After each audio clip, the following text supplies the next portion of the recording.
Kaixo, Txani Rodríguez naiz eta idazlea naiz. Netzat berezia da El Gran Cuaderno, Agota Kristofena.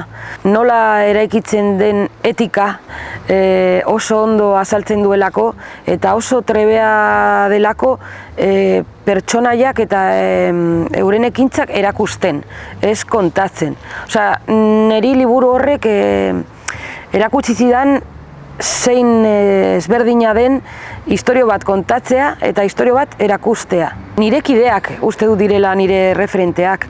Azkenean eurekin hasi naiz, asko irakurri dut euren lanak, beraiekin hitz egiteko aukera izan dut, ikusi ditut bere ibilbideak, animoak eman didate, animoak eman dizkiot, eta hori nire kideak, ez dakit, izen batzuk aipatzeko, Katiz Agirre, Carmele Jaio, Ider Rodríguez, Uso Alberdi.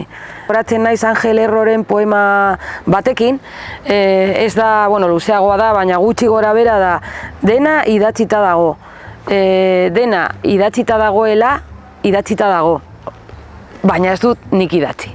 Orduan hori esaten diot sarritan neure buruari. Gauza asko idatzita daude, liburu asko daude, baina ez ditut nik idatzi.